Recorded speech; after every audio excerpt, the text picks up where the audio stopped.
peacekeepers and the serious injury of several others. Yesterday morning, 2 Indonesian peacekeepers lost their lives in an explosion that destroyed their vehicles near Bani Hayan in Sector East. 2 more peacekeepers were injured, one seriously.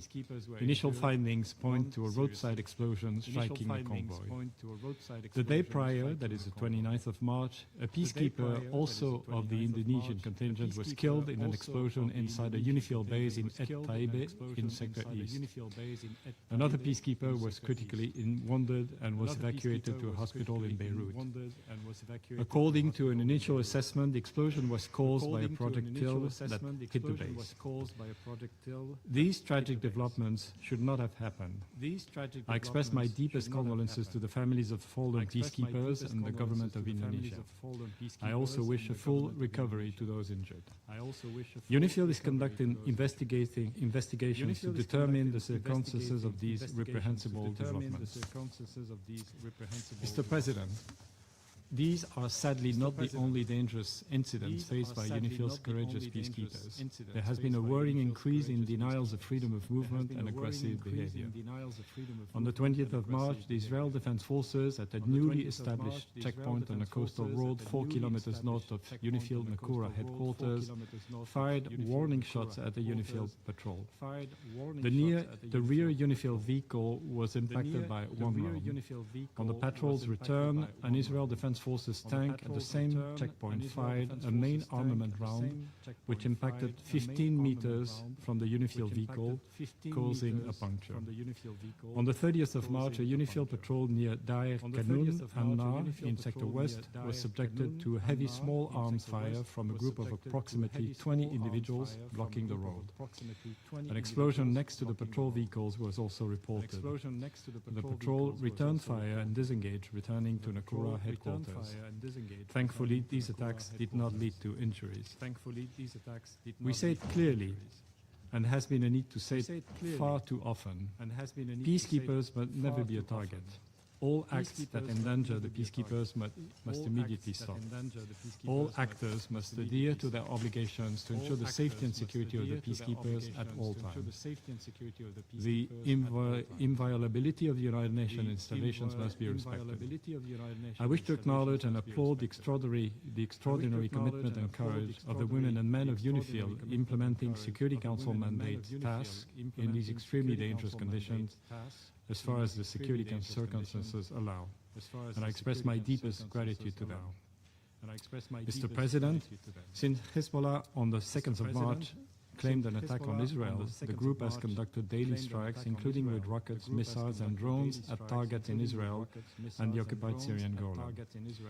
UNIFIL continues to report hundreds of launches from the mission's area of operations, which demonstrates the presence of unauthorized armed personnel, assets and weapons south of the Litani River in clear violation of Resolution 1701. As reported earlier, the Israel Defense Forces have issued displacement orders for the entire UNIFIL area of operations and can continue to conduct intensified daily strikes, also in violation of Resolution 1701. Politicians in Israel now openly speak of the intention of an extended so-called security or buffer zone with the destruction of villages along the Blue Line and several bridges across the Litani River.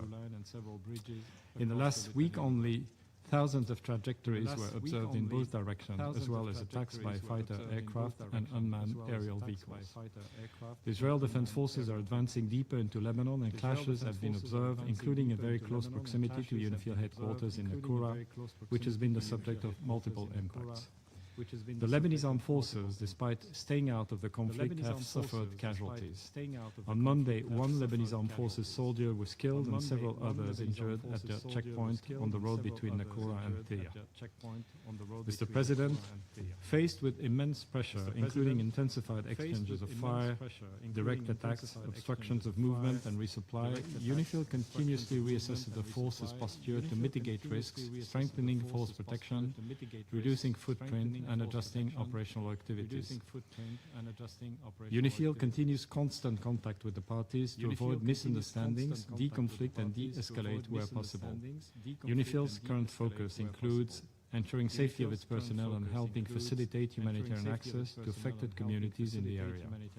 Peacekeepers, in close coordination with the Lebanese armed forces, have delivered essential supplies, including food, medicine, and hygiene kits, to civilians who remain living in precarious conditions in hard-to-reach areas near the Blue Line. Mr. President, as UNIFIL continues to face these extreme challenges amid continuing intensified hostilities, our efforts to support the parties to fully implement Resolution 1701 are critical. In this exceptionally dangerous period, the Council's strong and unified backing for UNIFIL and its peacekeepers is not merely important, it is indispensable. The women and men serving under this mandate, a mandate from this Council, must know that this Council stands firmly behind them. We are sincerely grateful to the true contributing countries that remain united and committed to UNIFIL and the implementation of its mandate. Only the full implementation of Security Council Resolution 1701 by both parties will enable a long-term solution to the conflict. We urge all parties to recommit to the resolution and work meaningfully toward that end. Thank you, Mr. President. Thank you. I thank Mr. Lacroix for his briefing. I now give the floor to Mr. Chiari. Mr. President, amid the wider escalation across the Middle East, the situation in Lebanon continues to deteriorate drastically. Since the last emergency meeting of this Council on Lebanon on 11 of March and the close consultation held on 17 of March, Hezbollah and Israel have both expanded the scale and scope of their military operations, with heavy exchanges of fire across the Blue Line, strikes across Lebanon, and intensified clashes amidst an increased deployment of Israel Defense Forces deeper inside Lebanon. This is taking a devastating toll on civilians and civilian infrastructure, particularly in Lebanon. As of 30 March, the Lebanese authorities report that over 1,240 people have been killed and 3,680 wounded. Over 1.1 million people have been displaced. The World Health Organization has also documented numerous attacks on healthcare since early March, resulting in deaths and injuries among medical personnel. The Undersecretary General for Humanitarian Affairs and Emergency Relief Coordinator will provide further details. Schools have been heavily affected, and 3 journalists were reportedly killed in a recent strike. Several bridges over the Litani River have been destroyed, which the IDF alleges were used by Hezbollah for transporting weapons and fighters.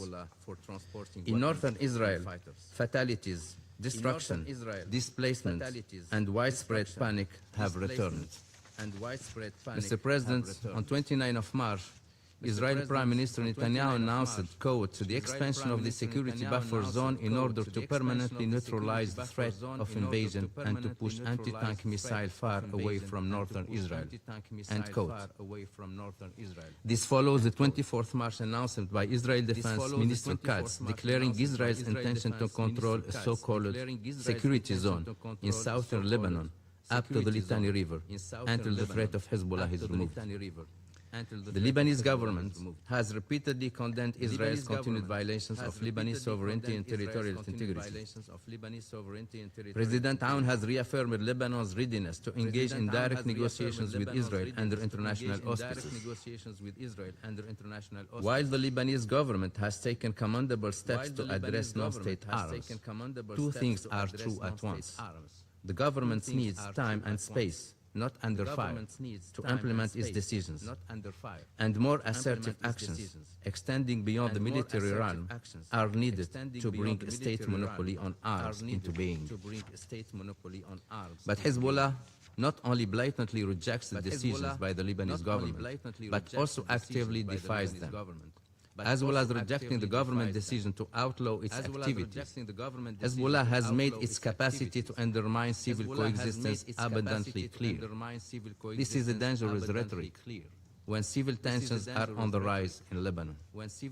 Nonetheless, Lebanese authorities have asserted that while they are not calling for a confrontation with Hezbollah, they intend to persevere with either their plans to extend state authority across the country and have urged the group to respect government decisions. Mr. President, the United Nations continue to call on all sides to avail themselves of diplomatic channels, stop the hostilities, and recommit to the full implementation of Resolution 1701. The United Nations has been exercising its good offices at all levels, including through the Special Coordinator for Lebanon, calling for de-escalation, respect for international law, protection of civilians, and an immediate cessation of hostilities. Mr. President, there is no military solution. Only diplomacy, dialogue, and the full implementation of the UN Charter and Security Council resolutions can lead to a sustainable peace for all. This is a pathway to spare communities on both sides of the blue line more needless suffering. Thank you. I thank Mr. Harari for his statement. I now give the floor to Mr. Tom Fletcher. Thank you, Mr. President. Ambassadors, thank you, Mr. President. I appreciate the opportunity to brief the Council from Beirut, where I arrived last night to find anxiety, tension and despondency at levels I have not witnessed in many years working in and on Lebanon. The gravity of this moment, as described by my colleagues, was of course forefront in my meetings today with President Aoun and Prime Minister Nawaf Salam, and I will discuss the moment further with Speaker Berry tomorrow. I've heard again in my meetings the courageous call for dialogue with Israel, for implementation of UNSCR 1701, and for full state authority over arms. Yet even now, the sounds of the airstrikes in the Beirut suburbs not far from here can be heard, and the hum of drones has been constant. As you heard from USG Lacroix and ASG Khari, today's discussion is therefore urgent. The situation on both sides of the blue line demands not only the Council's closest attention, but also your collective action to avert an even worse crisis. I join my colleagues in mourning the recent deaths of three UN peacekeepers. Since I last briefed you on the 11th of March, the humanitarian consequences of the latest regional escalation have grown even more acute across Lebanon. Over the past 4 weeks, more than 1,240 people have been killed, including 87 women and 124 children. Some 52 first responders are among those killed, and another 3,500 people have been injured. Hostilities continue across southern Lebanon, across Beirut's southern suburbs, the Dahieh, and parts of the Bekaa. Hundreds of thousands of civilians remain in harm's way, especially with military advances flattening entire villages. Meanwhile, rockets continue to be fired indiscriminately by Hezbollah over the blue line into northern Israel, causing harm and fear among civilians there. In Lebanon, more than 1.1 million people have been displaced over the past 4 weeks, including more than 370,000 children. Over 200,000 people have crossed into Syria in the past month. A cycle of coercive displacement is unfolding. Displacement on this scale, of course, heightens exposure to additional dangers, particularly for women and girls living in overcrowded and unfamiliar settings. I saw the impact of that myself this morning. Lebanese and Syrian families I spoke to talked of deep uncertainty, their resilience stretched thin, growing frustration at being unable to return home safely. Many Lebanese families described fleeing fighting in 2024, only to do so again in 2026. I met Syrians displaced many times since 2013, recounting their latest upheaval. People told me consistently that displacement is not a solution, but a painful last resort for them, a temporary way to preserve their dignity while they wait for conditions that allow them to go back to their villages and neighborhoods. Above all, they asked us not to reduce their suffering to numbers, They want their lives, their suffering, their losses and their hopes to be seen and to be heard. Mr. President, even before this latest violence, tens of thousands remain displaced. And entire communities were surviving with only partial access to healthcare, water, electricity, education. The current escalation is compounding a situation that is already critical. 51 primary healthcare centers and 4 hospitals are currently closed due to hostilities, with others damaged or operating at reduced capacity. Schools and public universities are being used as shelters, leaving thousands of children without access to learning. 6 of the 8 bridges south of the Litani River have now been destroyed, and more vital infrastructure is under attack. Essential access routes have been damaged. Growing constraints hinder civilians' ability to move to safety and humanitarian partners' ability to reach those most in need. Entire communities are becoming increasingly isolated. International humanitarian law is clear. Civilians, wherever they are, in Israel and in Lebanon, must be protected. This includes allowing them to move away from the dangers of hostilities to safer areas. Essential infrastructure, basic services, healthcare, water, electricity, on which civilians depend, must also and always be spared. This is what the fundamental principles of distinction, proportionality, and precaution demand of all parties.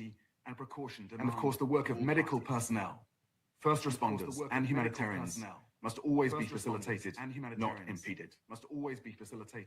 Mr. President, we're making a concerted attempt to meet this moment.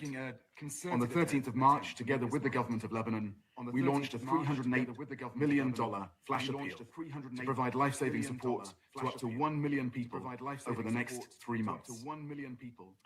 Thanks to all the donors who have responded so far with support, especially in such a difficult moment for global funding.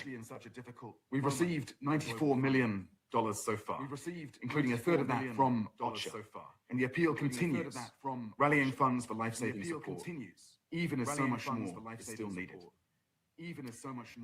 In the last 4 weeks, we've scaled up our humanitarian operations, delivering 2.8 million hot and cold meals to help ensure adequate sustenance. I saw myself this morning 3,000 of those meals ready for distribution. Non-food support has also grown to keep pace with large populations on the move.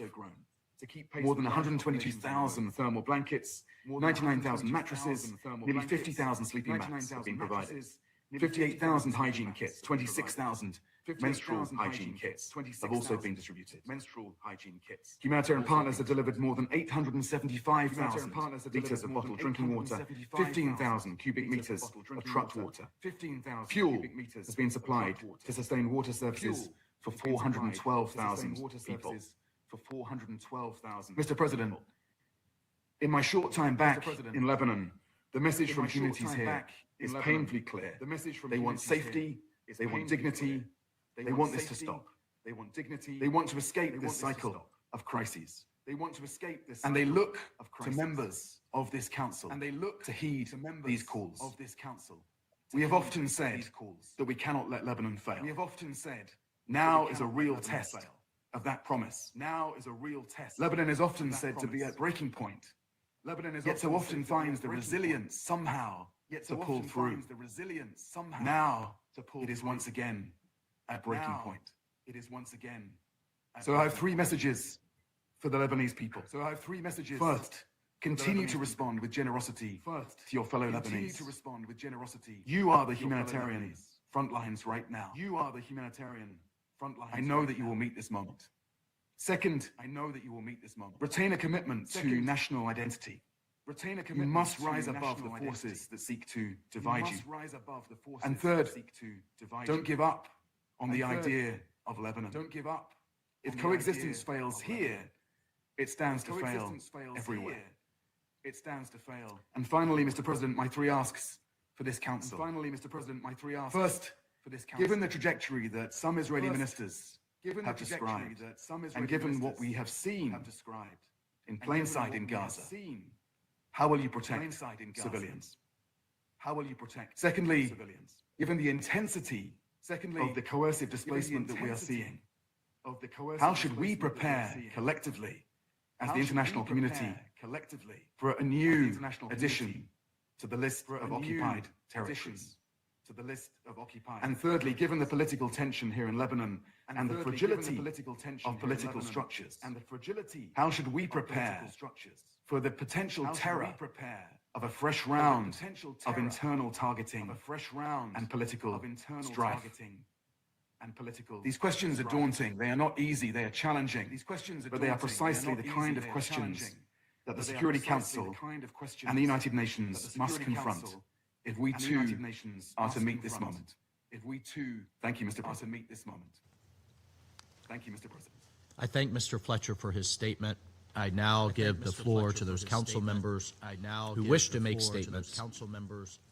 I give the floor to the representative of France. Thank you, President.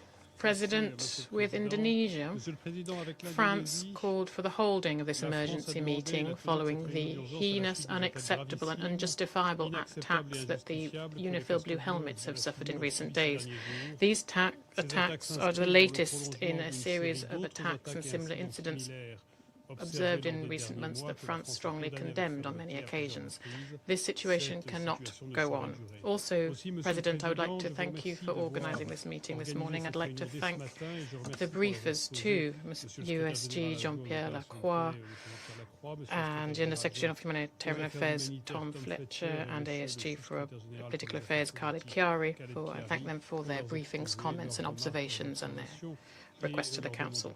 3 Indonesian Blue Helmets have died in the last 48 hours. 3 peacekeepers working for the benefit of the international community killed in the exercise of their mission in Lebanon. France would like to pay tribute to them and express to the families of the victims, to Indonesia as well, its deepest solidarity and its most sincere condolences.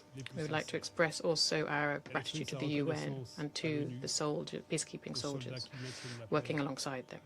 We wish a swift recovery to injured personnel, and we commend the courage, professionalism and commitment of all UN personnel in South Lebanon and around the world. France reaffirms its support for the UNIFIL mandate, which it must be allowed to carry out in full without hindrance until the end that is set forth in Resolution 2790. Grave incidents have also been committed by Israel against the French contingent in Nakura, and particularly against the head of the military force. Israeli soldiers have shown an aggressive attitude, carried out intimidation and attacked the security of personnel of the French contingent at a time when deconfliction procedures had been duly respected. France condemns in strongest terms these direct threats to personnel working within UNIFIL. We share this information with the Israeli authorities, and light should be shed on what happened without delay. This Council cannot settle for condemning, it must act so that these kind of acts do not happen again. Protection of blue helmets is an obligation under international law incumbent on all, and this was reminded to us by our briefers, and we expect that Israel provide concrete and immediate guarantees. Deconflicting procedures exist and must be respected by all parties without exception. Every day, UNIFIL blue helmets face risks of shooting mines, IEDs, while they are working to implement the mandate bestowed upon them. These acts are unacceptable and unjustifiable. France appeals once again to Israel and Hezbollah to respect the safety of blue helmets. Anyone who puts UN staff at risk should be accountable before this Council and the entire international community. President, these deaths cannot be looked at separately from the intensification of the war in Lebanon. Civilians are paying an unbearable price. In Lebanon, more than 1,200 people have been killed and 3,500 injured in less than a month, including children, healthcare workers and journalists. A quarter of Lebanese people are displaced in very difficult conditions, despite the goodwill and the proactive nature of the Lebanese authorities, with the resolute support of the international community, including France. In Israel, their population are forced to seek refuge several times a day in shelters, sometimes in less than 15 seconds. The path out of war is a well-known one. It's the full implementation of Resolution 1701 and the return to the ceasefire from November 2054 with the support of the US-French surveillance mechanism stemming from it. This, on the one hand, requires that Israel renounce any large-scale land intervention, and also all occupation of Lebanese territory, which would only put the prospect of lasting peace further away. This requires, on the other hand, the other side, that Hezbollah puts an end to these attacks and hands over its weapons to the Lebanese state in line with the decision bravely taken by the Lebanese government on the 2nd of March. Hezbollah must stop taking the Lebanese people hostage to benefit a war waged by Iran against Israel, a war that we condemn in absolute terms. Iran must also follow the decisions sovereignly taken by the Lebanese authorities, including that to demand the departure of the Iranian ambassador to Lebanon from the 29th of March. A diplomatic solution is possible to move towards peace. France is working on it, and we will continue our discussions with the Lebanese authorities and Israeli authorities to achieve a de-escalation that could open the way for direct negotiations. In this context, we welcome and support the brave decisions taken by the Lebanese executive to strengthen the sovereignty of Lebanon and its openness to engage in direct discussions with Israel. This is a historic opportunity that France would invite them to take without delay to achieve a lasting solution to this conflict in the interest of all parties. France is ready to facilitate these discussions in close collaboration with its partners.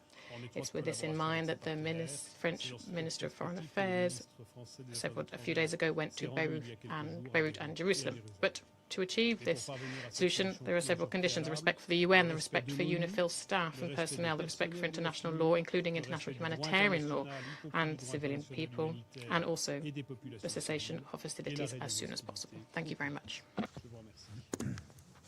I thank the representative of France for his statement. I now give the floor to the representative of Greece. Thank you, Mr. President. I also wish to thank USG Lacroix, USG Fletcher, and ASG Carey for the briefings. Colleagues, we gather today at a moment of profound sorrow and grave concern as the ongoing conflagration in Lebanon has not spared UNIFIL's blue helmets. Fully echoing the Secretary General's latest statement, Greece strongly condemns the recent killing of 3 Indonesian UNIFIL peacekeepers amidst heavy firing. We express our condolences to the families of the fallen peacekeepers and to our Indonesian colleagues. The incident is tragically added to a series of violent attacks against UN personnel, including the injuring of Ghanaian blue helmets earlier this month and a Polish one a couple of days ago. Attacks against UN personnel are unacceptable.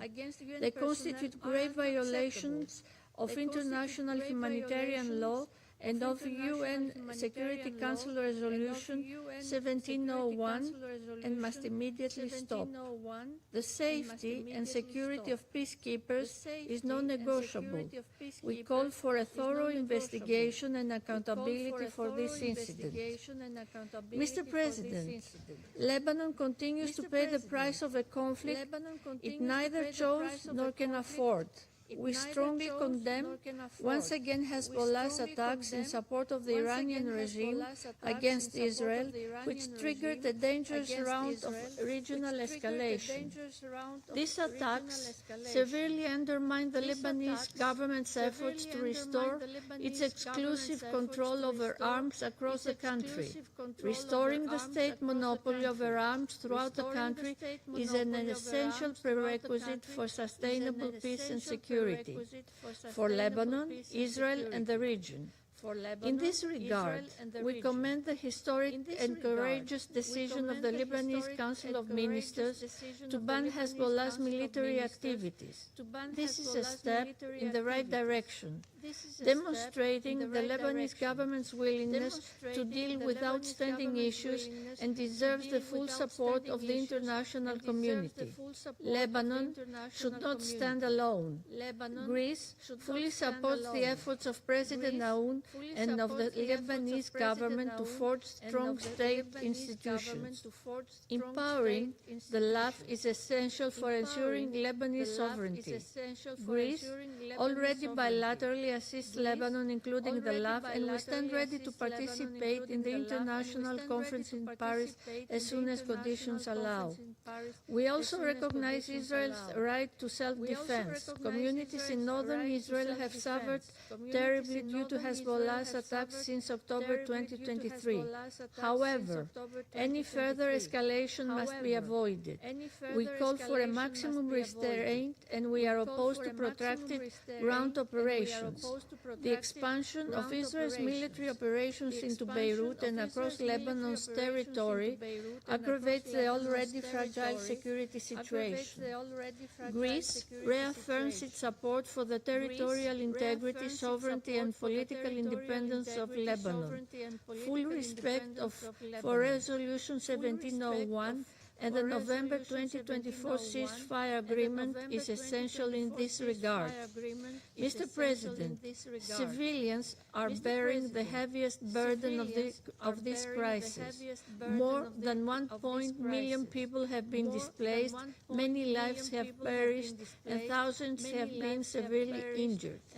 The risk of broader regional destabilization, including of additional refugee flows, is growing. Civilian infrastructure, including airports, ports and bridges across the country, do not constitute legitimate targets. Journalists, humanitarian and health care workers must be protected at all times and in all circumstances. We also express our condolences to the families of the victims and our solidarity to those impacted by this war. International humanitarian law must be upheld by all parties, everywhere and at all times. Standing in full solidarity with the Lebanese people, Greece immediately responded to OCHA's flash appeal, allocating a substantial financial contribution. We are also finalizing our contribution to strengthening Lebanon's health sector.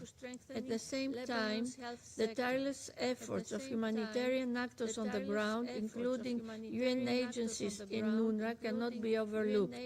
Their work, under extremely difficult and dangerous conditions, is indispensable as it is commendable.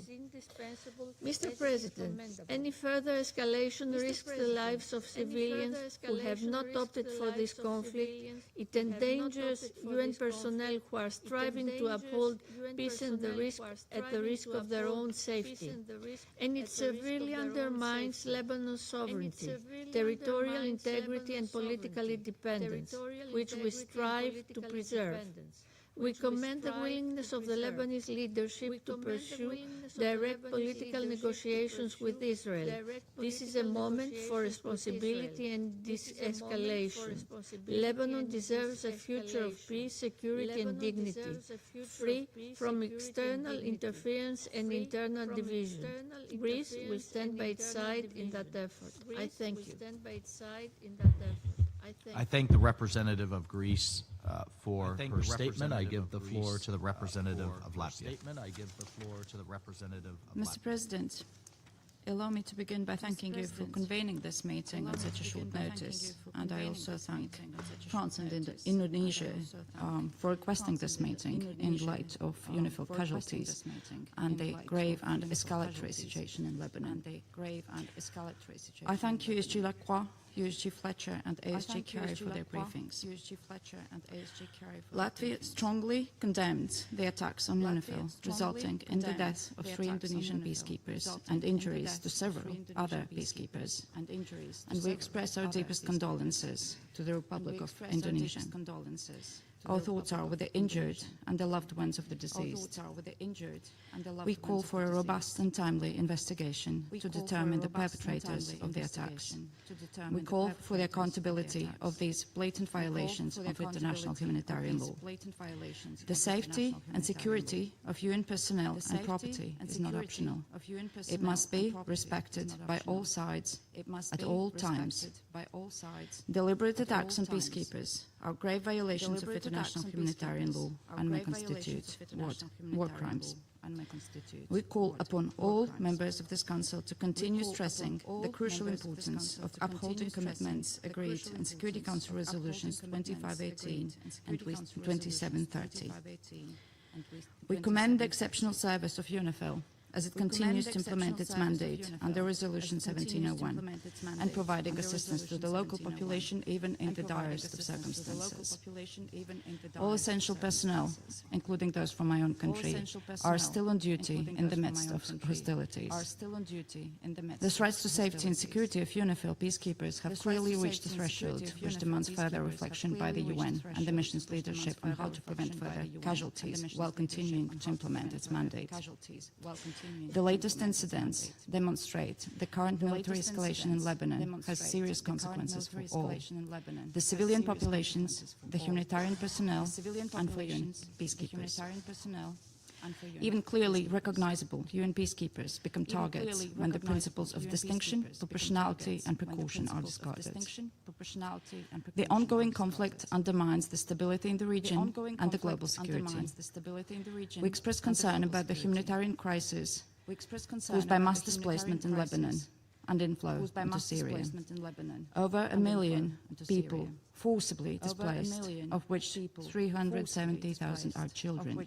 3,700 injured, over 1,200 deaths. Hezbollah has dragged the people of Lebanon into a war they have no part in. Iran must stop enabling Hezbollah's military activities and armed hostilities.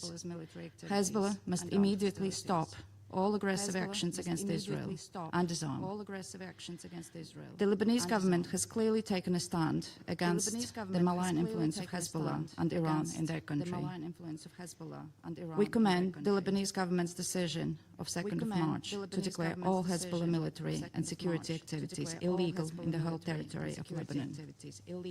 We also welcome the political commitment of the Lebanese government to extend its authorities throughout the country and the implementation of the disarmament plan.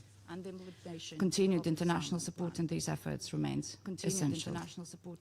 We call upon Israel to abstain from attacks against civilian infrastructure and heavily populated areas and to respect the Lebanese sovereignty and territorial integrity. All parties must respect international law, including international humanitarian law, and ensure the protection of civilians and civilian infrastructure. Mr. President, the hostilities around the Blue Line continue to escalate, claiming the lives of civilians and UNIFIL peacekeepers with increasing frequency. International humanitarian law is being ignored. We call on all parties to the conflict to fully respect the Security Council Resolution 1701, de-escalate and work towards peace. For generations, the Lebanese people have suffered from armed conflict. Lebanon, yet again, finds itself on the brink. And we continue to stand by Lebanon and its people. Thank you. I thank the representative of Latvia for her statement. I give the floor to the representative of Pakistan. Thank you, Mr. President. I thank USG Lacroix, USG Fletcher, and ASG Khalid Kyari for the briefings that shed light on various dimensions of this situation. Pakistan condemns in the strongest possible terms the killing of 3 Indonesian peacekeepers serving under the United Nations Interim Force in Lebanon in separate attacks. This tragic and deeply disturbing incident strikes at the very heart of international law, UN peacekeeping, and the international community's collective commitment to the maintenance of international peace and security. But we know that these are not isolated incidents, but part of a disturbing pattern of attacks on UNIFIL. As USG Lacroix also noted, UNIFIL has been subjected to a persistent aggressive behavior and restrictions on freedom of oppression. The Council must not allow such violence against peacekeepers to become normalized. These missions are mandated by the Security Council, and their protection is the Council's foremost responsibility. Council's foremost as one of the largest troop contributing countries, Pakistan, having lost 182 peacekeepers in the line of duty, we share this profound sense of loss.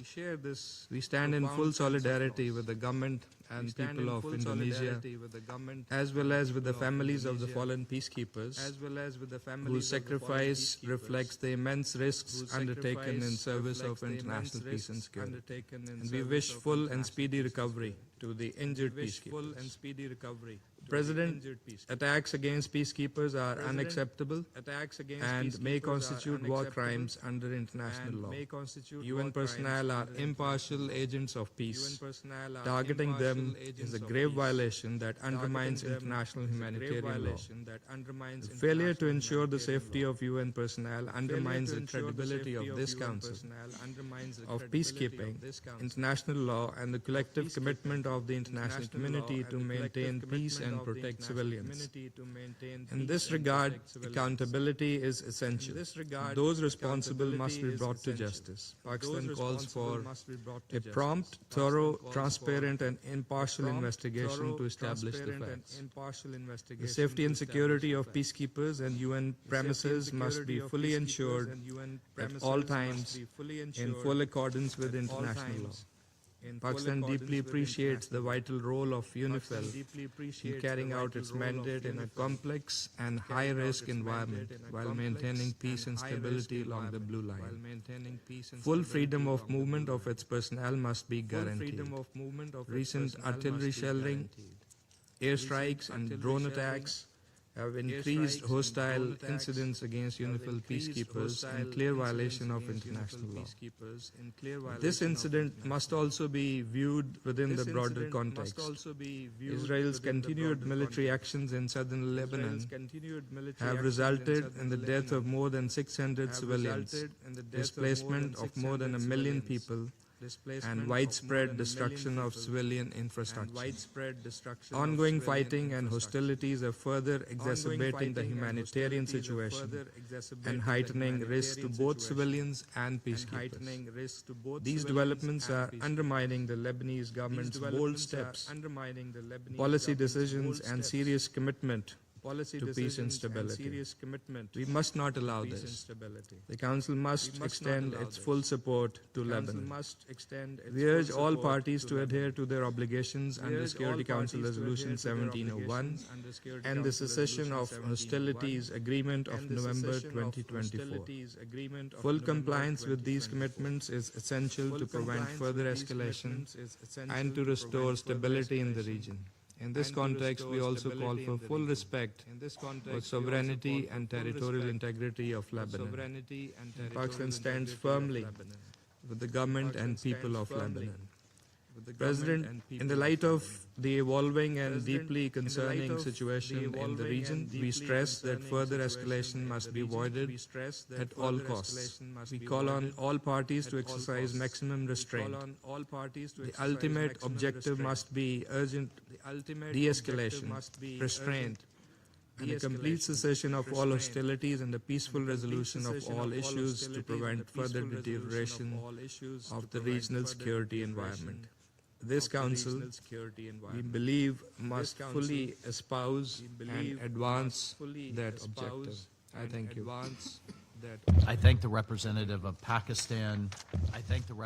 For his statement. I give the floor to the representative of Denmark. Thank you, Mr. President. And let me also thank Undersecretary Lacroix, Undersecretary Fletcher, and Assistant Secretary General Priari for their informative and alarming briefings. We also thank France and Indonesia for calling this urgent meeting, which we agree is both necessary and timely. Recent days' events illustrate how fragile and dangerous the situation in Lebanon has become, and how crucial it is to prevent further escalation for the civilians of Lebanon and Israel alike. Mr. President, we condemn in the strongest possible terms the attacks on UNIFIL, which in the past 2 days have caused the deaths of 3 peacekeepers and the serious injuries of others.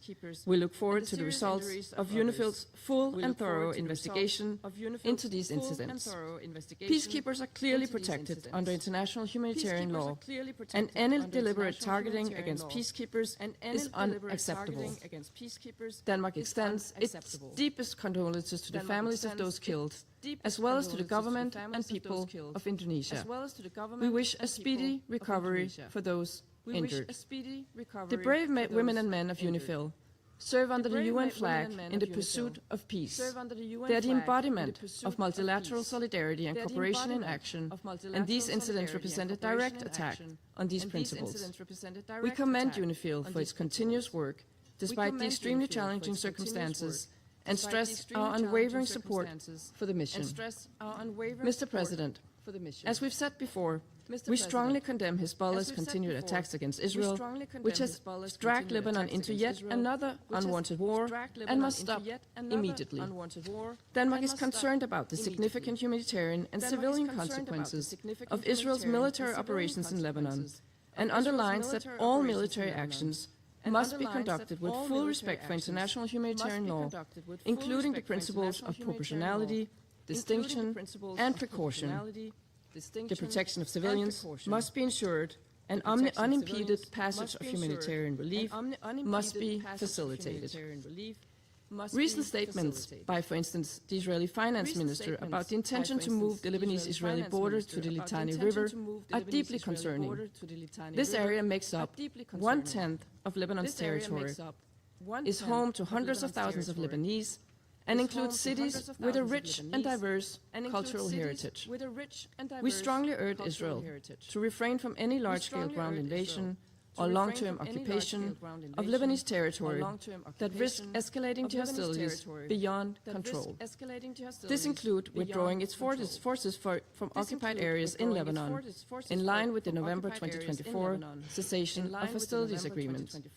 Denmark calls for respect for Lebanon's sovereignty, territorial integrity, and independence in line with resolutions 1701 and 1559.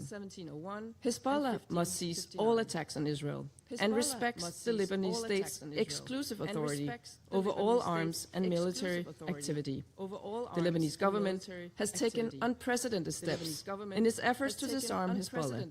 We fully support the government's efforts in this regard. Mr. President, with reports of 1.1 million displaced in Lebanon, including over 350,000 children, and more than 1,200 killed, including many civilians, the humanitarian situation is quickly reaching unmanageable levels. The majority of the displaced lack formal shelter, protection, food and medical services. Humanitarian access to the south is significantly restricted for an estimated 150,000 people. Denmark condemns all attacks directed at civilians and civilian infrastructure, including first responders and healthcare personnel. Since March 2nd, we've seen 87 attacks on healthcare in Lebanon, resulting in more than 50 deaths among healthcare personnel and many more wounded. This must stop. Denmark recalls resolutions 2286 and 2730 on the protection of medical staff and facilities and the protection of humanitarian workers. We urge all parties to fully respect their obligations under international humanitarian law, uphold these resolutions, and ensure that all civilians, including medical staff and humanitarian workers, are protected and do not become the targets of attacks. Denmark also expresses our deep concern over the reported attacks on journalists and recall that civilians must be protected under international humanitarian law. Mr. President, in closing, as the situation in the region continues to escalate and the path to stability cannot be selective, but must be comprehensive. We must not allow developments in Lebanon to be overshadowed by other events. We must collectively and strongly insist on de-escalation. Around this table, we must do all within our power to this urgent end. I thank you. I thank the representative of Denmark for her statement. I give the floor to the representative of Somalia.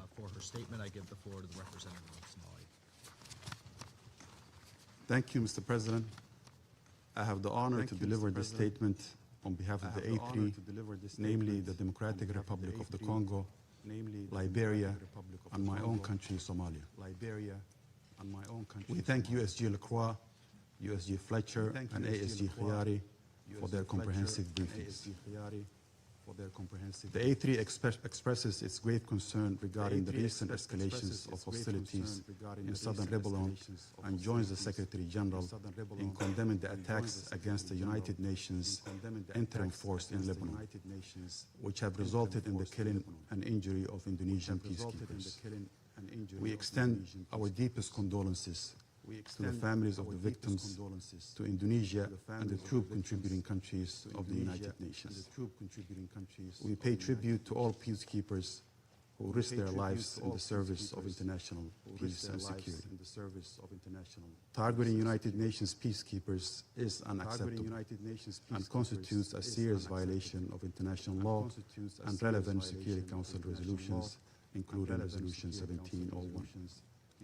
The safety and security of United Nations personnel and premises are not negotiable and must be respected at all times. Under no circumstances should peacekeepers be subject to any hostile acts, and those responsible for these attacks must be held accountable.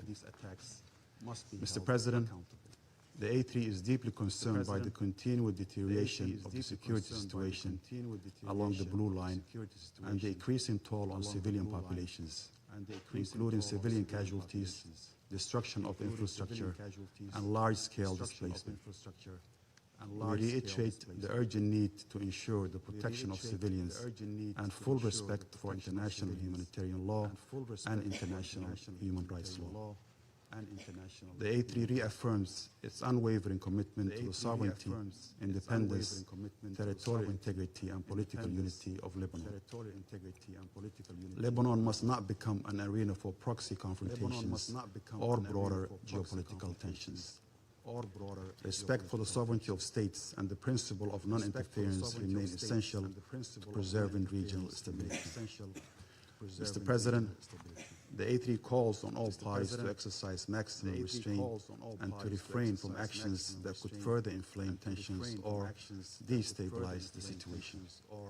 We stress the importance of returning to the cessation of hostilities arrangements of 26 November of 2024 and ensuring that the full implementation of Security Council Resolution 1701 as the primary framework for maintaining stability and preventing renewed conflict.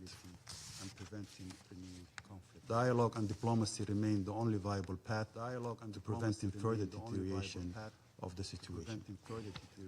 We acknowledge the critical role played by UNIFIL in supporting stability, facilitating dialogue, and contributing to de-escalation along the Blue Line. The mission remains an essential instrument for confidence building and conflict prevention. We reiterate our full support for UNIFIL and express appreciation to troop contributing countries for their continued commitment. We also emphasize the importance of continued support to the Lebanese state institutions, including the Lebanese armed forces, to enable them to effectively assume their responsibilities in maintaining security and stability throughout Lebanese territory.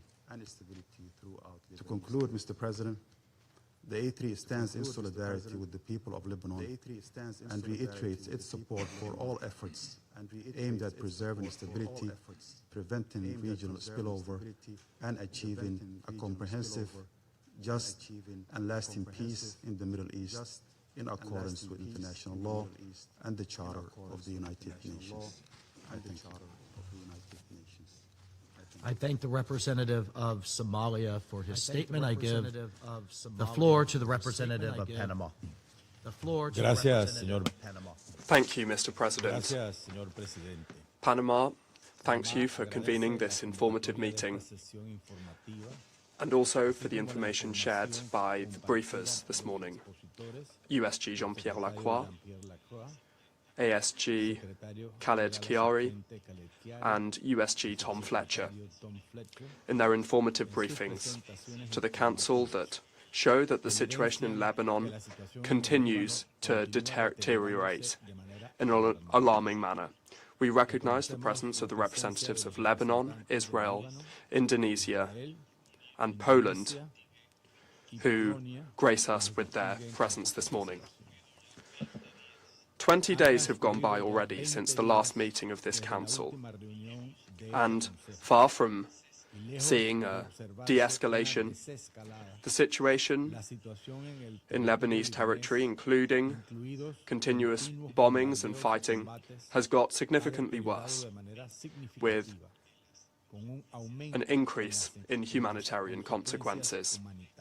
Panama reiterates its condemnation of Hezbollah for the attacks and the irresponsible actions that have unleashed the current spiral of violence. In line with the most recent information from the Office for the Coordination of Humanitarian Affairs, OCHA, since March 2nd, we have seen more than 3,900 incidents of hostilities, with at least 1,100 people killed, including tens of women and children, and more than 3,200 injured. More than 1 million people have been displaced, of which more than 136,000 are currently in collective shelters, while more than 189,000 have crossed to Syria. This shows the regional dimension of this crisis. Panama categorically rejects the attacks against the civilian population, as well as against civilian infrastructure, including health centers and medical personnel, and these continue to claim lives and to aggravate the suffering of the population. Mr. President, Panama condemns in the strongest terms the deaths of blue helmets from the United Nations Interim Force in Lebanon, UNIFIL, following the attacks that occurred recently, including the explosion of a projectile on a UNIFIL position in the south of Lebanon, as well as the serious injuries suffered by members of the contingent that reflects the deterioration of the security conditions on the ground. Panama expresses its most sincere condolences to the families of the blue helmets who lost their lives, in particular to the Indonesia contingent, as well as to the state that they belong to, and we extend our full solidarity to UNIFIL personnel. This tragic incident is yet another on the list of recent incidents, including the one where 3 blue helmets from the Ghana contingent were injured. And this shows a concerning pattern of growing risks for peacekeeping personnel and constitute grave violations of international law, including international humanitarian law, of Resolution 1701, as well as of the fundamental norms that protect United Nations personnel and their inviolable character. It's essential for these occurrences to be investigated and for there to be accountability, so that impunity does not provide cover for actions like this one in the present and in the future. As UNIFIL itself has stated, nobody should lose their life serving the cause of peace. Panama reaffirms its full support to the work of UNIFIL, whose presence remains essential to reduce tensions, to support the deployment of the Lebanese army, and to preserve the stability, across the Blue Line. Mr. President, Panama reiterates its firm support and its recognition of the sovereignty, territorial integrity, unity, and political independence of the Lebanese state and of its government and institutions, in particular the Lebanese armed forces, to strengthen the authority of the state across the whole of its territory and to be able to advance towards the principle that the monopoly over the legitimate use of force and arms lies exclusively with the state, and this in line with Resolution 1701. We reiterate, in light of this grave situation, an appeal to all parties to return to the cessation of hostilities agreement of the 26th of November 2024 and to fully comply with their obligations under international law. We urge seizing this opportunity to return to dialogue and negotiations, those offered by the Lebanese government to Israel. There is no military solution to this crisis. The full implementation of Resolution 1701 remains the fundamental framework that will guarantee stability across the blue line and allow us to move towards a lasting solution. Thank you very much. I thank the representative of Panama for his statement. I give the floor to the representative of China.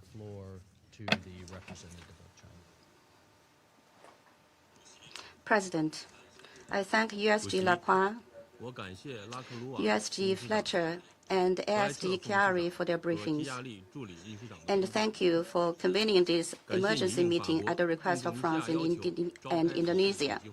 I welcome the representative of Lebanon at today's meeting. Tensions in the Middle East are escalating, and the spillover effects continue to spread. The rise and runs of the conflict in the Middle East are crystal clear. The pressing priority is to actively promote talks for peace, seize the opportunity for peace, and bring the conflict to an end. Since the situation between Lebanon and Israel escalated, hostilities have continued to intensify, resulting in severe casualties and destruction of infrastructure. The international community must take urgent action to put the brakes on the conflict before it spirals further out of control and to restore peace and stability in the region at an early date. I wish to make 3 points. First, achieving a ceasefire and cessation of hostilities is the most pressing task. The ongoing exchanges of fire between Israel and Hezbollah have plunged the people of the region into the suffering war. Israel's continuous escalation of military offensives has already killed over 1,200 people.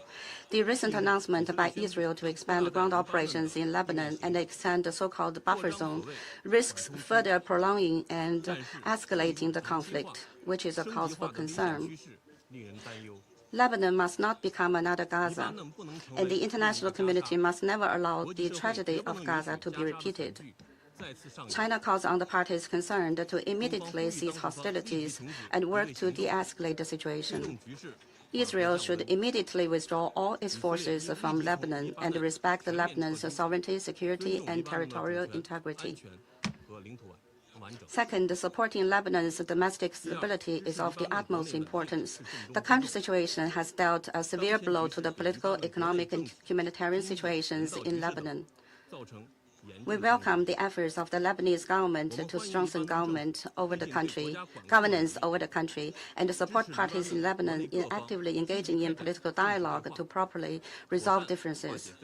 Under Israel's intense bombardment and large-scale forced evacuation orders, the humanitarian situation in Lebanon has rapidly deteriorated, with more than 1.2 million people forced to flee their homes and become displaced. The international community should step up emergency assistance to Lebanon and support the government in stabilizing domestic situation, ensuring basic livelihood, and alleviating humanitarian challenges. Third, the safety and security of UNIFIL is a bottom line that must not be challenged. Recently, UNIFIL's safety has been repeatedly affected by hostilities, including 2 deadly attacks that killed 3 peacekeepers and injuring many others. China strongly condemns the attacks against UNIFIL. We express deep condolences over the deaths of Indonesian peacekeepers who were killed in the attacks and heartfelt sympathies to the injured. Any deliberate attack on UN peacekeepers is a serious violation of international humanitarian law and Security Council Resolution 1701. Such attacks are absolutely unacceptable and must stop at once. We highly commend UNIFIL for remaining at their posts amid hostilities and urge the parties concerned to take concrete measures to ensure the safety and freedom of movement of UNIFIL, and to conduct serious investigations into and seek accountability for all attacks on peacekeepers. China respects the sovereignty, security, and territorial integrity of Lebanon and stands ready to work with the international community to make unremitting efforts to help de-escalate tensions between Lebanon and Israel and restore peace and stability in Lebanon and the Middle East. Thank you, President. I thank the representative of China for his statement. I give the floor to the representative of the Russian Federation. President, we are grateful to USG Jean-Pierre Lacroix and Tom Fletcher, and also ASG Khaled Hirari for their comprehensive briefings on the situation in Lebanon, which we are very concerning also. The nigh-on month of military escalation along the Blue Line and beyond is affecting not only our friends, the Lebanese people, but also peacekeepers of UNIFIL deployed in the south of the country.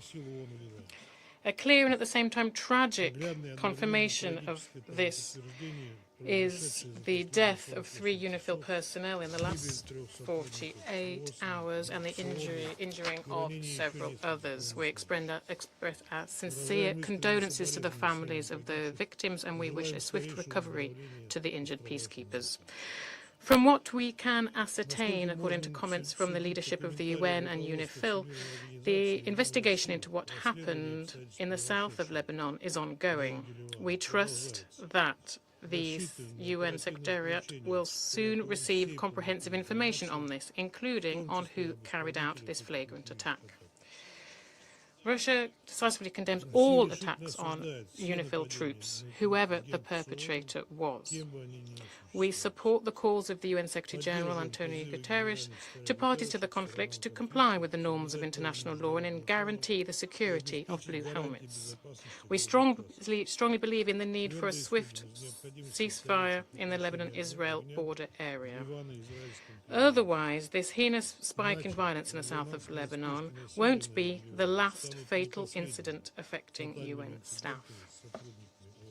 President, another dangerous trend in recent days has been the deliberate targeting by the IDF of the media, reporting on the ground in the area of the Lebanese-Israel clashes. According to information we've received on the 28th of March as a result of a strike from an Israeli drone in the region of the Jezin, a famous journalist from the television channel Al-Manar was killed, Ali Shuyaib, and also his colleagues from Al-Mayadin channel, Fatima and Mohammed Fatouni. Earlier on the 19th of March in the south of Lebanon, as a result of a missile attack by the Israeli Air Force, a camera crew from Russia Today were injured. The targeted strike was carried out directly close to where they were filming, where there were no military objects, which is clearly confirmed because the camera operator was able to film the detonation of the ammunition.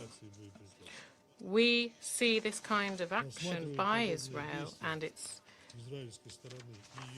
military to be a grave violation of international law and a deliberate hindrance to the work of the media.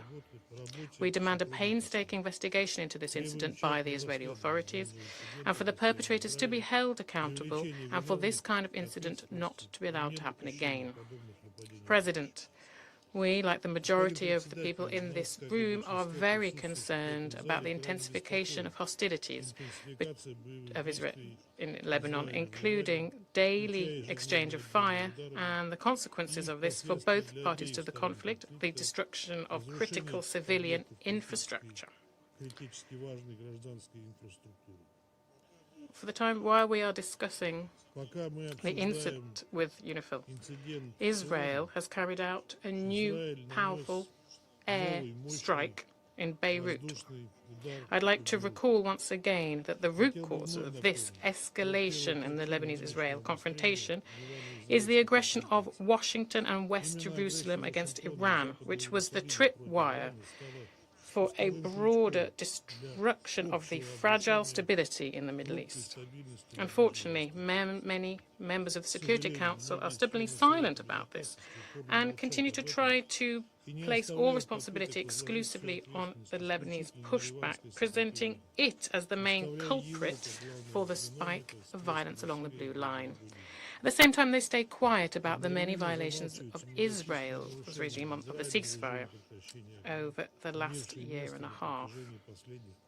This one-sided approach by a host of states, including those directly involved in the current vast regional war, clearly is not helping normalize the situation in the region. On the contrary, it is spurring on warring parties to escalate the conflict. As a result, we are seeing a rising civilian death toll and large-scale destruction of civilian infrastructure. In Lebanon alone, since the 2nd of March, as a result of IDF action, almost 1,500 people have died. The number of injured people is nearing 4,000, and more than 1 million Lebanese people have become IDPs. Israel's strikes on medicine facilities in Arab republics has become an everyday occurrence. Against this backdrop, we are hearing louder and louder militaristic rhetoric from Western Jerusalem, including orders from the Prime Minister Benjamin Netanyahu to expand the so-called buffer zone in south of Lebanon, illegally under control of the IDF. President, we reaffirm our commitment of our country to the sovereignty and territorial integrity of Lebanon. We call on the leadership of Israel to refrain from using purely military means to address their legitimate security concerns, to withdraw their army units from occupied territories, and to return to the path of diplomacy. A key benchmark for parties should remain to ensure that to fully honour their obligations under Security Council Resolution 1701 and other decisions of the Council, including those that provide the parameter for the activities of UNIFIL, which continue, despite threats to their security, they are remaining in their positions and paying with their lives to implement the UN mandate bestowed upon them to stabilize the region. Thank you.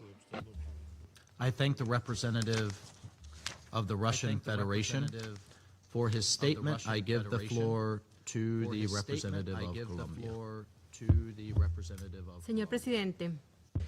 Mr. President, I thank the Presidency for organising this meeting and Mr. Jean-Pierre Lacroix, Under-Secretary General for Peace Operations, Mr. Khalid Hiari, Assistant Secretary General for Middle East, and Mr. Tom Fletcher, Under-Secretary General for Humanitarian Affairs and Emergency Relief Coordinator. Thank you all for your briefings.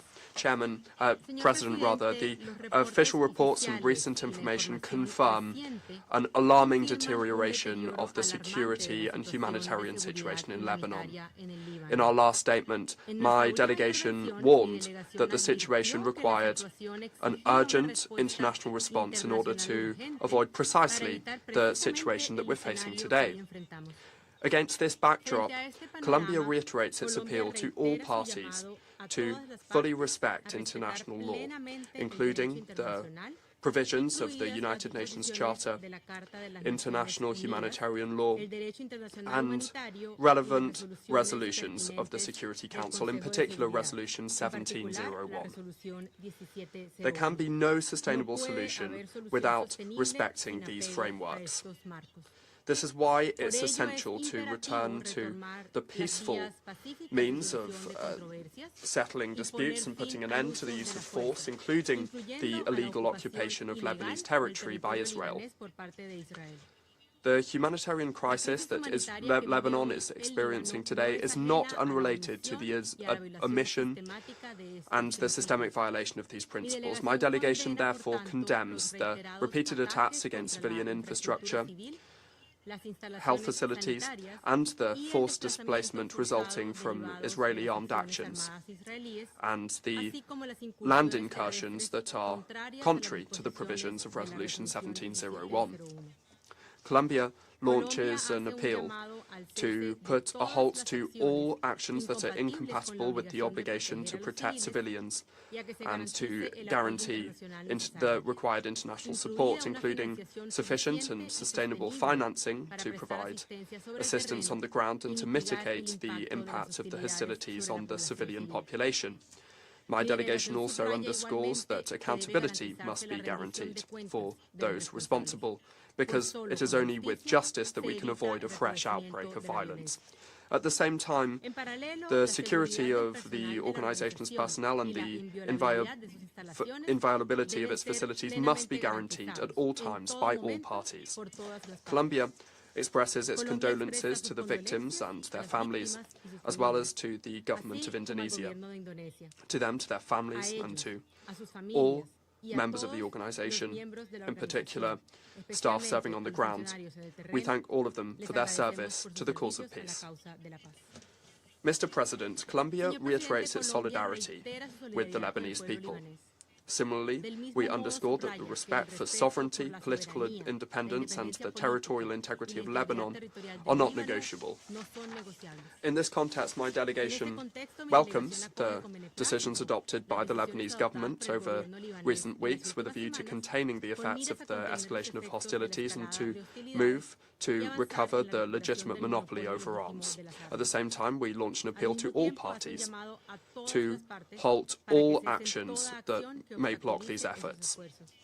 Mr. President, the current situation in Lebanon is not happening in a vacuum. Addressing the humanitarian crisis without clarity over the causes that fuel it, or seeking an end to confrontations without taking into account the broader regional dynamics, is not only an incomplete approach, but is also an insufficient response given the grave time we are currently in. Colombia considers that the Council will hardly be able to fully carry out its responsibilities as long as it continues relying on partial and selective approaches to address a crisis of this magnitude. Thank you very much. I thank the representative of Colombia for her statement. I give the floor to the representative of Bahrain. Mr. President, I would like to take this opportunity as we convene the Council's final meeting for the month of March to express our thanks to the Presidency of the United States of America for its efficient and capable management of the Council's work throughout this month. We also thank France for its swift response to the dangerous escalations in southern Lebanon and for requesting the convening of this meeting. We further appreciate the comprehensive briefings presented by Mr. Jean-Pierre Lacroix, USG for Peace Operations, Mr. Khaled Khayari, Assistant Secretary General for the Middle East and Asia, and USG Tom Fletcher, Under Secretary General for Humanitarian Affairs and Emergency Relief Coordinator. We thank them for their comprehensive briefings. We also welcome the participation of all permanent representatives in today's session. Mr. President, the Kingdom of Bahrain strongly condemns the attack targeting United Nations Interim Force in Lebanon, UNIFIL, which resulted in the killing of 3 of its personnel and the injury of 5 others. Bahrain affirms that targeting peacekeepers constitutes a blatant violation of international law and of Security Council's resolutions. The Kingdom extends its sincere condolences and sympathy to the families of the victims, to the government of Indonesia, and to the United Nations, and wishes the injured speedy recovery. The Kingdom also stresses that ensuring the safety and security of peacekeepers is a responsibility shared by all parties and underscores the necessity of respecting UNIFIL's mandate and enabling the mission to carry out its duties without hindrance. We emphasize the importance of keeping Lebanon away and neutral from regional conflicts and reject any attempts to drag Lebanon into such confrontations. The Kingdom reaffirms its steadfast position in support of the sovereignty, unity, and territorial integrity of Lebanon and highlights the need to empower the Lebanese state institutions to exercise full authority over all its territory in a manner that safeguards national security and stability and fulfills the aspirations of the Lebanese people. In this context, we value the steps recently taken by the Lebanese government, which demonstrate a clear seriousness in working to ensure state monopoly of weapons and to ensure weapons stay in the hands of the legitimate institutions, including measures related to disarming the so-called Hezbollah. The Kingdom also expresses its appreciation for the Lebanese government's explicit stance in rejecting and condemning the attacks carried by Hezbollah, which threaten Lebanon's stability and represent a dangerous escalation in the region, as well as for the Lebanese government efforts to impose an immediate ban on all security and military activities associated with the group. We also welcome the announcement by the Lebanese leadership of its intention to engage in internationally mediated negotiations with Israel to reach an immediate ceasefire. This reflects a sense of national responsibility and a desire to spare Lebanon further escalation. Mr. President, in this context, the Kingdom of Bahrain condemns any escalation that could widen the scope of confrontations and turn them into a full-scale regional conflict. We also condemn any violations of the ceasefire agreement. We condemn the expansionist-oriented Israeli statements and warns of the dangers of any ground incursions that may undermine Lebanese sovereignty, threaten its security and safety, cause civilian casualties, exacerbate humanitarian conditions, and trigger large-scale displacement. All these developments carry grave implications for regional stability. The Kingdom stresses the need for full adherence to the international law and international humanitarian law, particularly in terms of the protection of civilians and civilian infrastructure, ensuring the unimpeded delivery of humanitarian assistance. Mr. President, Bahrain affirms that supporting the Lebanese armed forces and the internal security forces, strengthening their capabilities remains a cornerstone for preserving Lebanon's stability and safeguarding its sovereignty and security. This requires intensified international efforts to provide the necessary support, enabling these institutions to perform their duties effectively, especially in southern Lebanon. In conclusion, the Kingdom of Bahrain reaffirms that preserving Lebanon's unity, stability, and sovereignty is a collective responsibility. It calls on all parties to abide by the relevant international resolutions, foremost among them Security Council Resolution 1701 of 2006, and to work urgently toward consolidating the ceasefire and preventing further escalation. Thank you. I thank the representative of Bahrain for her statement. I give the floor to the representative of the United Kingdom. For her statement, I give the floor to Thank you, President. I thank USG Lacroix, ASG Curie, and USG Fletcher for briefing us today. The United Kingdom strongly condemns the recent attacks on UNIFIL, including those which caused the deaths of 3 Indonesian peacekeepers and injured Polish peacekeepers. Our thoughts are with the families of the deceased and with the injured. Such attacks are unacceptable. We urge all parties to ensure the safety and security of UNIFIL personnel and premises in accordance with international law. I thank all peacekeepers serving in Lebanon for their dedication, bravery, and professionalism. Many of us here had the opportunity to meet them during our visit to Lebanon in December. President, the UK is clear in its condemnation of Hezbollah's decision to join Iran's attacks against Israel. Hezbollah's attacks on Israel including civilian communities south of the Blue Line, must cease immediately.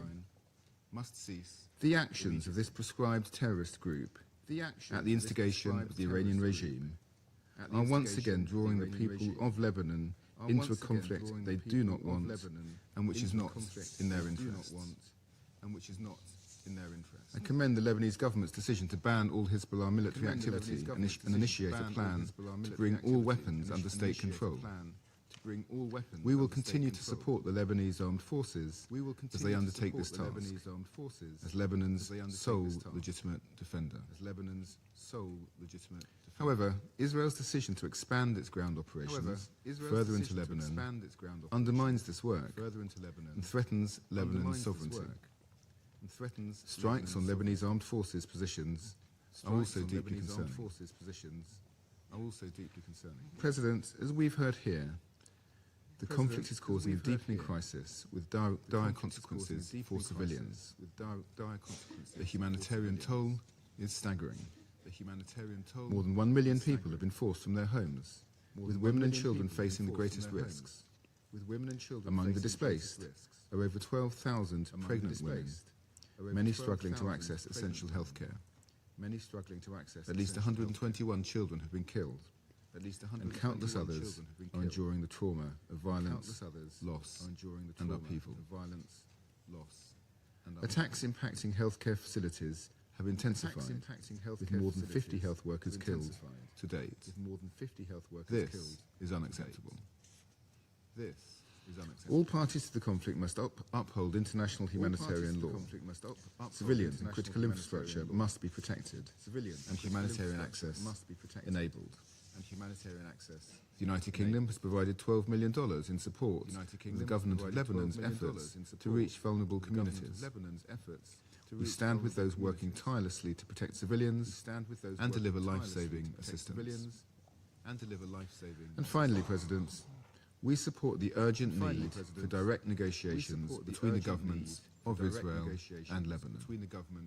This is the only path towards lasting peace and security for people both sides of the Blue Line. Both Israel and Lebanon want to see an end to Hezbollah's activity ability to threaten the region. Further expansion of this conflict will only repeat the cycle of violence across the Blue Line and drag the region further into crisis. I thank you. I thank the representative of the United Kingdom for his statement. I will now give a statement in my capacity as a representative of the United States. Colleagues, I too thank you. I thank our briefers for their thorough updates, and I thank France for convening this urgent meeting. We too mourn the loss of 3 Indonesian peacekeepers on March 29th and 30th, and we do extend our heartfelt condolences to their families, to their loved ones. And colleagues, we honor their sacrifice in the service of international peace and security.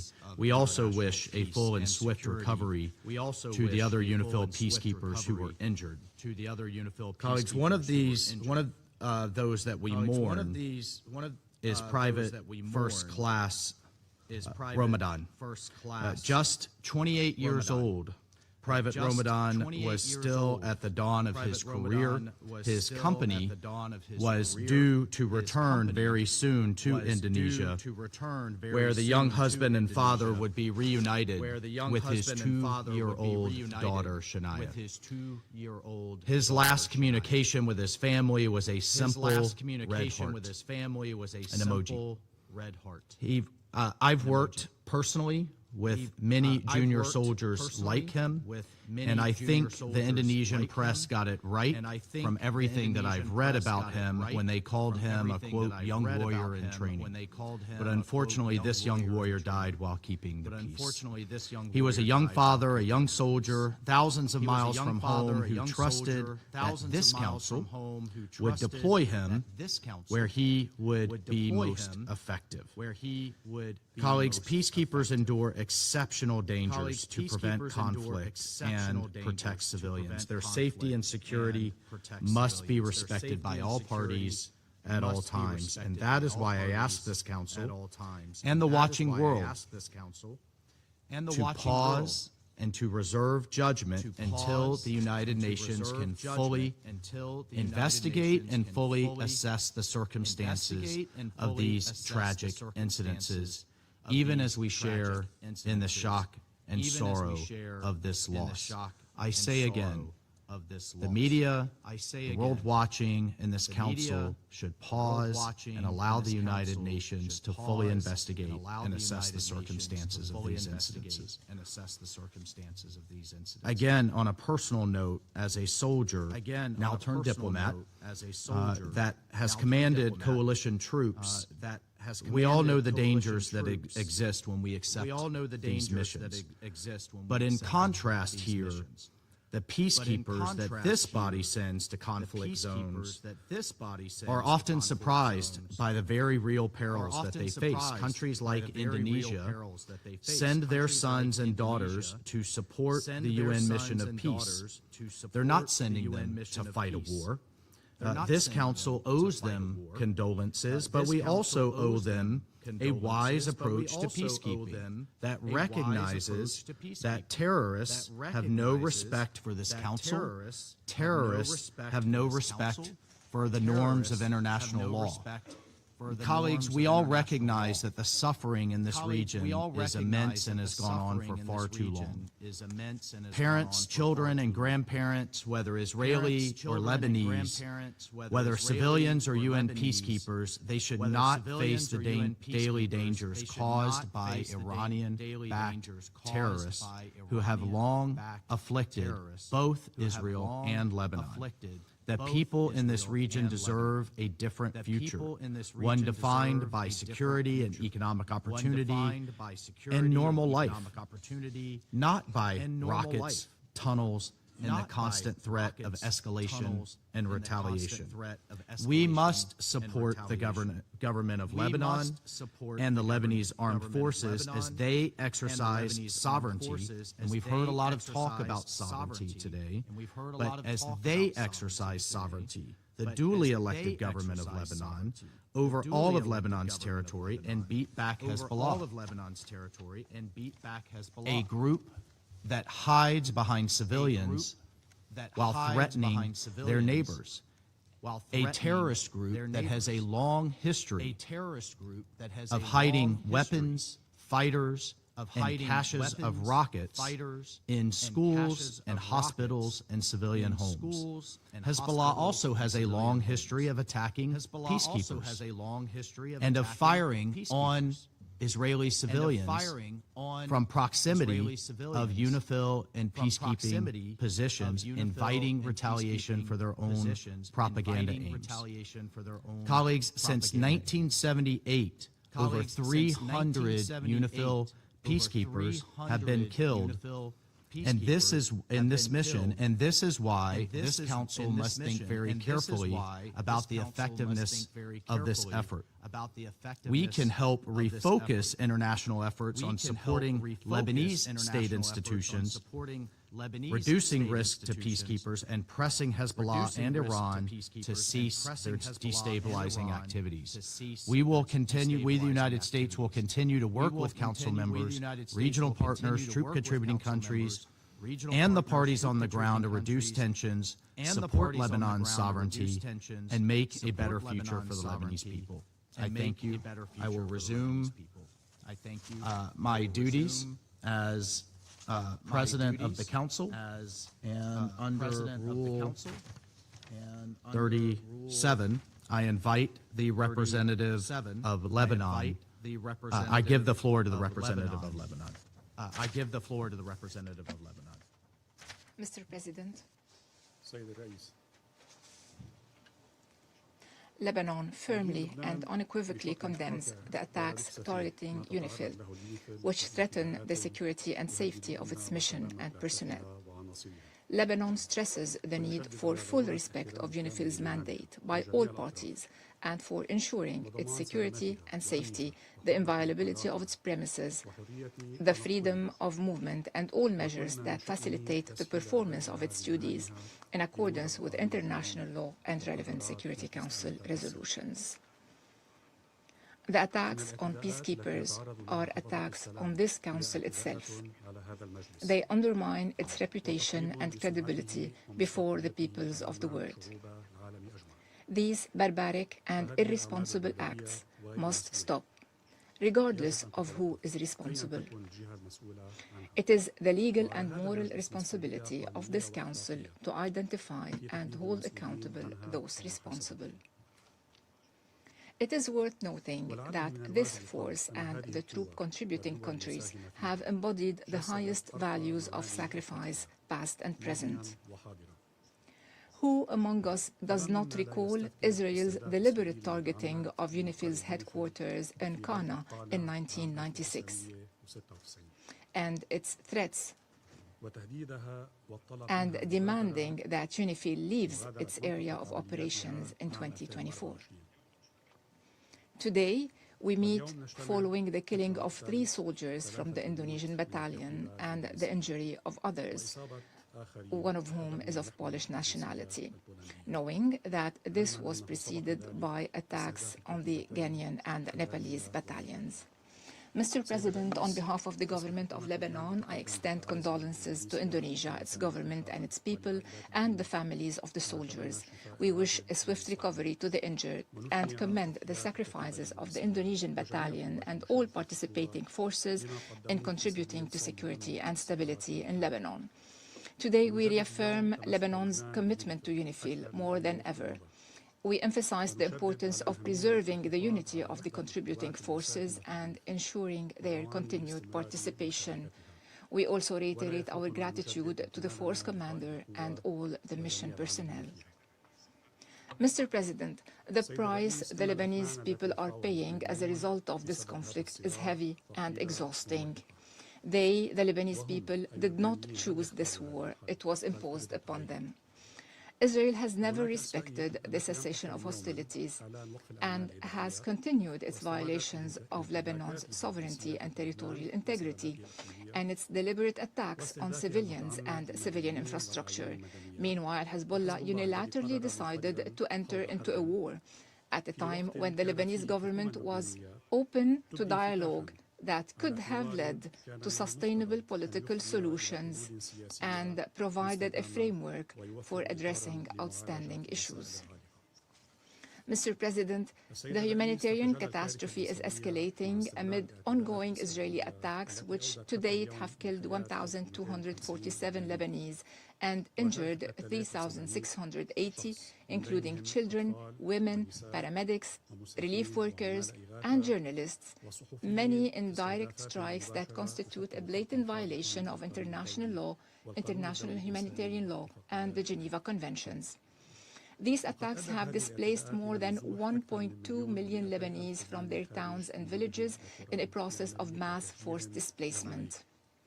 Israel continues to flatten towns and villages and to carry out large-scale incursions into Lebanese territory, accompanied by calls for establishing security belts and buffer zones, alongside serious threats to Lebanon's sovereignty and territorial integrity. These actions constitute clear violations of international law, of the UN Charter, and of the jurisprudence of the International Court of Justice. We recall here the letter we sent you yesterday regarding the statements by the Israeli Ministers of Defense and Finance announcing the Israeli army's intention to occupy southern Lebanon up to the Litani River and to consider the river as Israel's new border.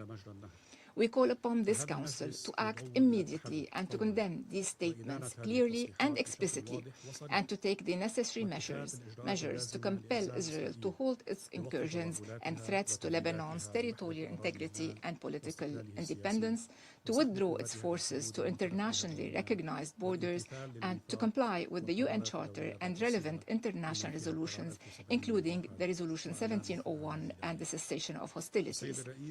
Mr. President, in the same vein, we strongly condemn the threats by the Iranian Revolutionary Guard to target American universities in the Middle East, which has forced the American University of Beirut and the Lebanese American University to evacuate their campuses and shift to remote teaching. We call on Iran, which repeatedly calls before this esteemed council to respect the sovereignty of states and non-interference in their internal affairs. We call on Iran to respect Lebanon's sovereignty and sovereign decisions and to cease interfering in its internal affairs. Mr. President, Lebanon and its people sought to rebuild the state and its institutions and to implement the required reforms. The government had indeed initiated this process, alongside with extending the state's authority across the entire country and restricting weapons to legitimate state institutions. Recognizing that nations cannot live in isolation, the government chose to open up to its regional surroundings based on a principled approach that preserves rights and grounded in the belief that sustainable solutions cannot be achieved through force but through peaceful means. In contrast, Israel has continued to undermine the credibility of the government through its ongoing violations and serious threats of occupation and its disregard for the UN Charter, international law, and international humanitarian law.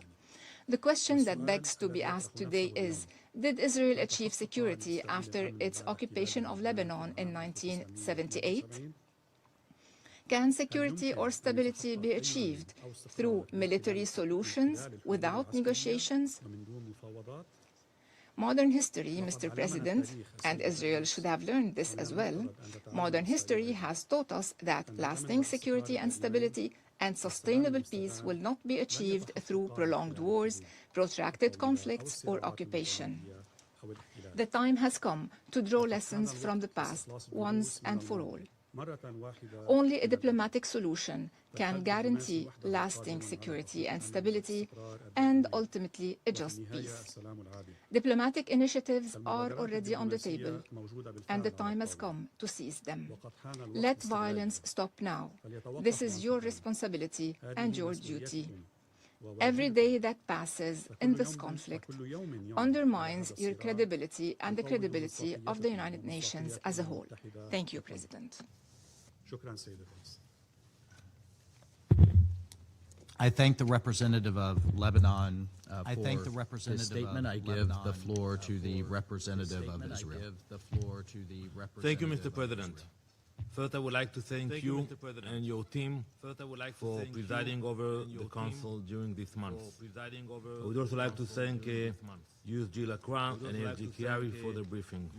Mr. President, Israel extends its deepest condolences to the families and loved ones of the United Nations peacekeepers who lost their lives. We honor their service and recognize the risks they take every day in carrying out their mandate.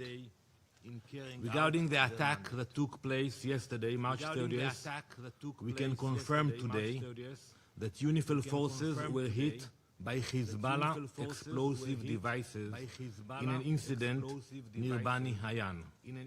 In addition, the shelling of the UNIFIL position near Adshit al-Qasar on the 29th of March, in which UNIFIL peacekeepers were tragically killed, was carried out by Hezbollah. The IDF did not fire in the close vicinity of the position. The situation is complex. It is changing quickly and it is dangerous. But one thing is very clear. This did not happen in a vacuum. Israel did not choose this conflict. Hezbollah did, when it began firing on our communities, claiming to avenge the death of the Iranian regime's supreme leader. This is taking place in an environment shaped by ongoing Hezbollah attacks against Israel. And you know, it started in the 2nd of March. Hezbollah has carried out coordinated attacks against Israeli civilians, acting at the direction of Tehran. More than 5,000 rockets, missiles and drones have been fired at our people. Many of these attacks have been launched from areas south of the Litani River. You know the consequences. People have to hide, go to shelters. Same communities that had to displace over 18 months are doing it again. These are violations of Resolution 1701 and 1559.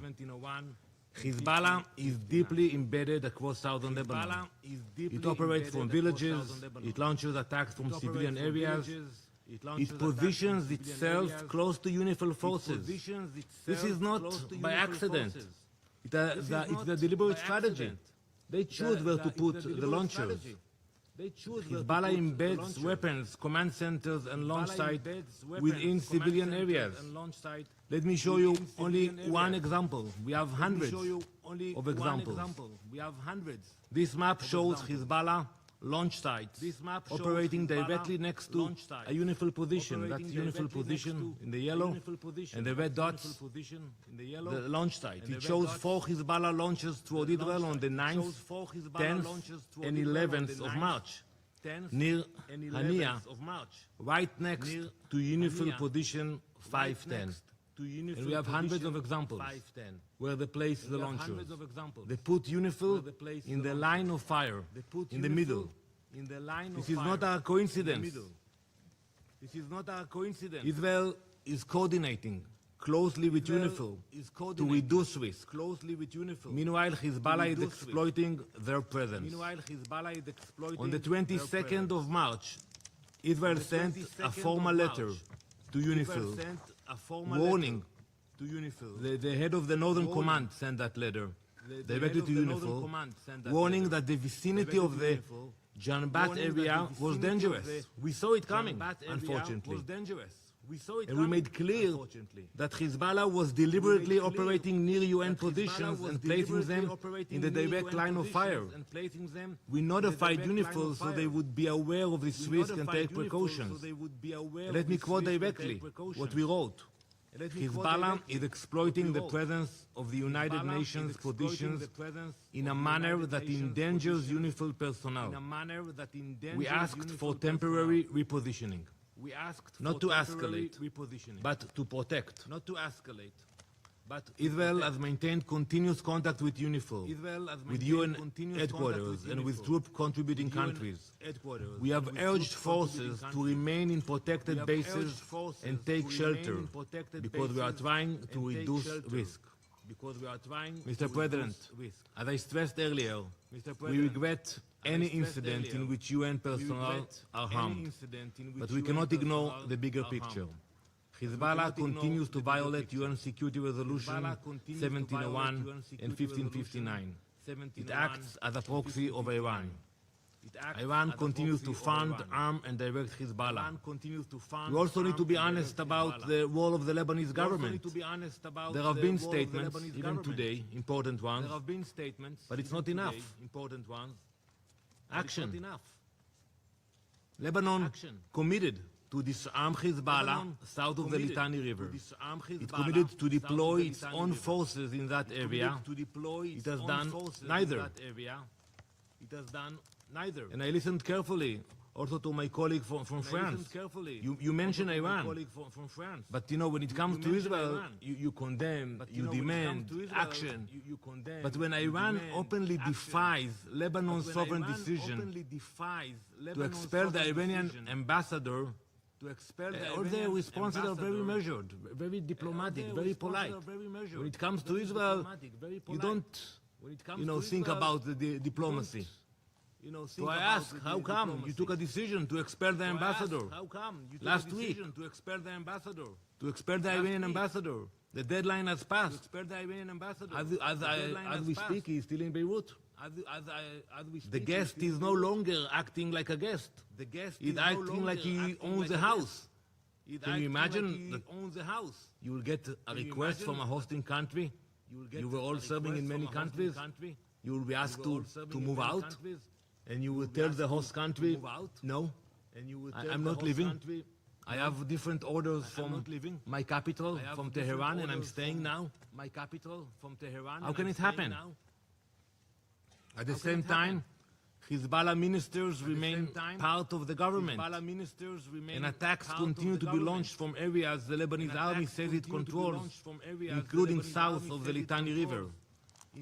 The gap between words and reality is a problem. Lebanon has not taken sufficient action to address Hezbollah's military presence. Lebanon needs to take real action. Until that happens, no one is safe. No one.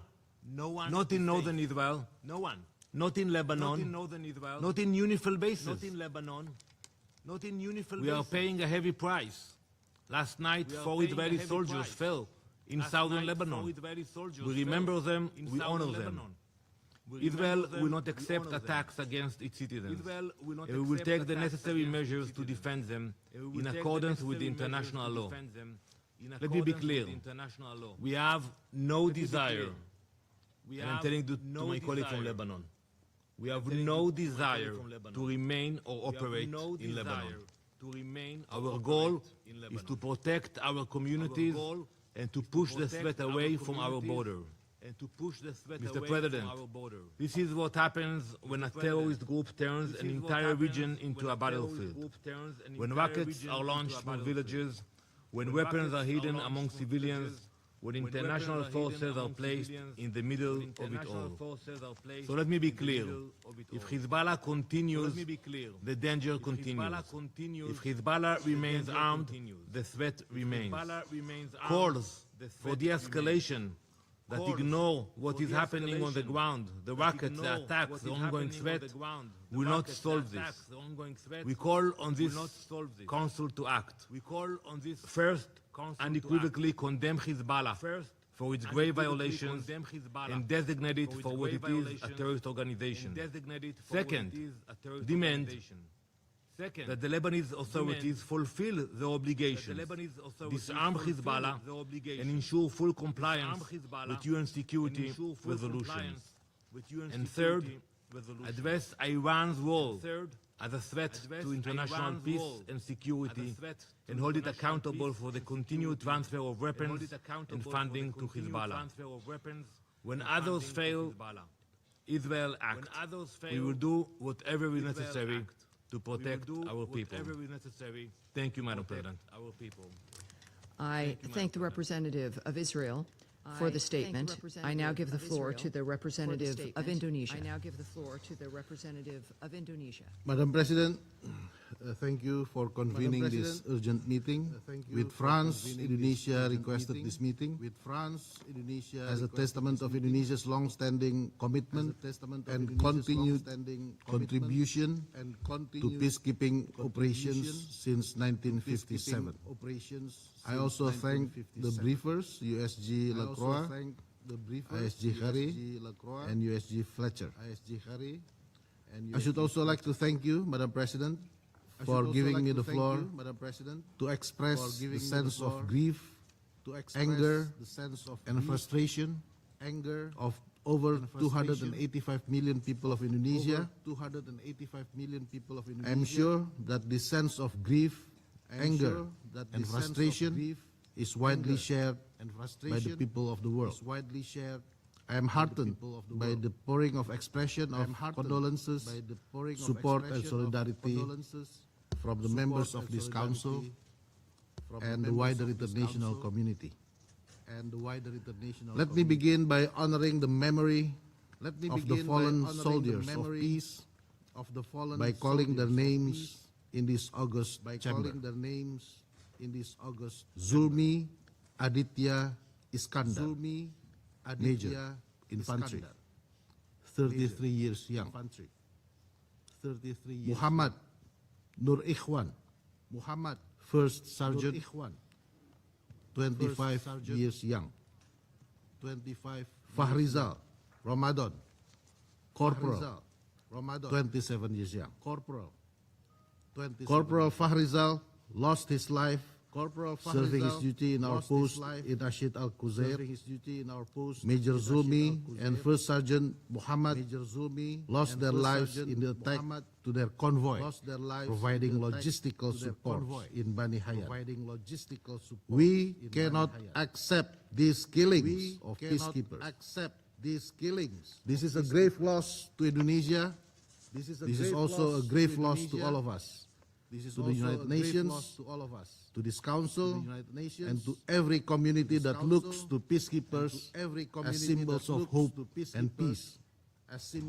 Further, the attacks injured 5 other peacekeepers: Captain Sultan Wiryan Maulana, Corporal Riko Pramudia, Corporal Arif Kurniawan, Corporal Bayu Prakoso, Cadet Private Denny Rianto. These peacekeepers fell and wounded while carrying out a mandate entrusted to them by this very Council. Indonesia condemns in the strongest terms these heinous attacks against those peacekeepers serving with the UNIFIL on the 29th and 30th of March 2026. Indonesia urges all relevant actors to ensure the prompt, safe, and dignified repatriation of the remains of the 3 deceased personnel and request the best possible medical treatment and comprehensive care for the 5 injured peacekeepers to ensure their full and swift recovery. Madam President, some detractors have argued that the fallen soldiers were positioned in a zone of active war. But this framing overlooks a fundamental question: who is responsible for creating and sustaining that zone of active hostilities? The current escalation did not arise in vacuum. It stems from repeated incursions by the Israeli military into the territory of Lebanon. Indonesia strongly condemns Israeli attacks in southern Lebanon, which constitute a serious violation against the sovereignty and territorial integrity of Lebanon. Indonesia continues to stand in solidarity with the government and the people of Lebanon. As hostilities in southern Lebanon escalate, attacks against UNIFIL peacekeepers have also increased in recent weeks. These repeated attacks are not mere incidents, but deliberate assaults aimed at undermining the UNIFIL and deterring its ability to fulfill the mandate of Resolution 1701. These attacks also represent a direct threat to international peace and security and may constitute war crimes under international law. We therefore demand an immediate, thorough, and transparent investigation. Let me be clear. We demand investigation by the United Nations, not excuses from Israel. We demand the Security Council to keep abreast of the investigation and to immediately follow up the results. We demand that the perpetrators must be held legally accountable. Immunity must not become the standard. And attacks against peacekeepers must not be repeated nor tolerated. We also demand a firm guarantee from all parties involved, including Israel, to uphold their obligations under international law, to immediately cease attacks and aggressive behavior that endanger UN personnel and property, and to refrain from any action that further escalates the hostilities. Madam President, the safety and security of peacekeepers must remain and continue to be our utmost priority. Amid escalating hostilities, the Council and the Secretary General must immediately implement emergency measures to ensure the full protection of UNIFIL personnel and assets. This includes review of security arrangement protocols and activation of contingency and evacuation plans commensurate to the developments on the ground. We must leverage all political and diplomatic means to de-escalate the situation. The Security Council must reaffirm the foundational principles that guarantee the safety and security of UN peacekeepers. It is imperative for the Council and the wider international community to take immediate and decisive action to protect those who protect peace. We make these demands in deep reverence for our fallen peacekeepers, to whom Indonesia pays its highest respect for their ultimate sacrifice in the service of international peace and security. To this end, Indonesia remains committed to contribute to the maintenance of peace and security as our constitutional mandate. Now, we demand the Security Council to act and deliver. Today, the Security Council must speak up with a clear, strong, and unified voice to condemn the attacks against peacekeeping personnel. Today, the Security Council must reaffirm the obligations of all parties to ensure and guarantee the safety and security of peacekeepers. Today, the Security Council must take decisive action to prevent future hostilities and attacks against peacekeepers. No more attacks. Thank you. I thank the representative of Indonesia for the statement. I now give the floor to the representative of Poland. Madam President, let me thank you for convening this important meeting upon the request of France and Indonesia. I would also like to thank the briefers for the comprehensive information on the situation on the ground. Madam President, Poland is deeply concerned by the increasing instability in Lebanon, which directly affects the safety of the civilian population as well as the UNIFIL personnel. As the result of recent attacks, 3 Indonesian peacekeepers have lost their lives, while others were injured, including a soldier from the Polish contingent. We extend our deepest condolences to Indonesia and the close ones of the fallen peacekeepers and wish the injured a swift recovery. Poland strongly condemns these incidents.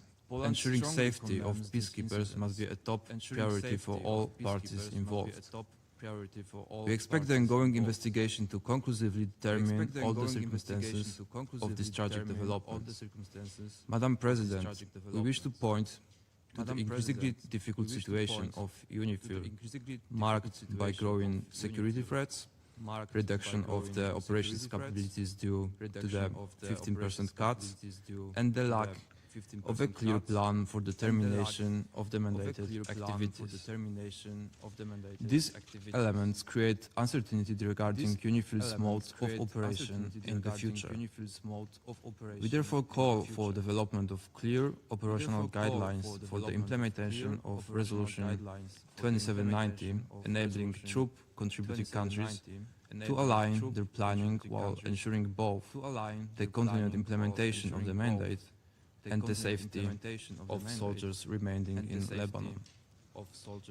Madam President, in a broader context, we call on all parties to refrain from any actions that would further escalate the situation and to return to the implementation of the ceasefire agreement, which was negotiated by the United States and France in November 2024, and to ensure the full implementation of the provisions of Resolution 9001.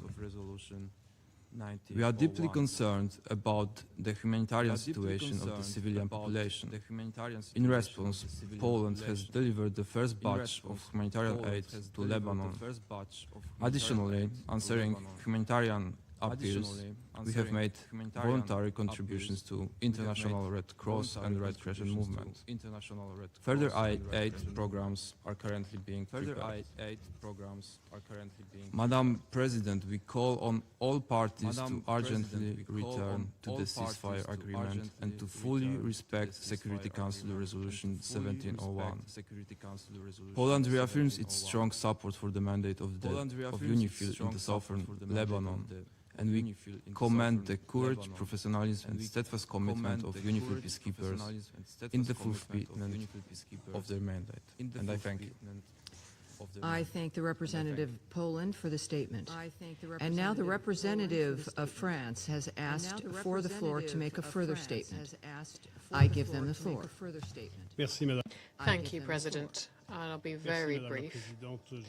Following what was said by our colleague from Israel, I won't make a comparison between French's statements and Iran, but simply because it never crossed my mind to compare the nature of France and Israel relations and France and Iran on the other hand.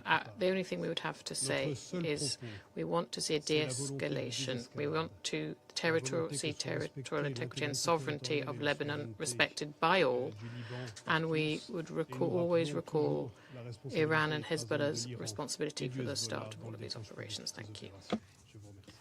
All right. I thank the representative of France for the statement. There are no more names inscribed on the list of speakers.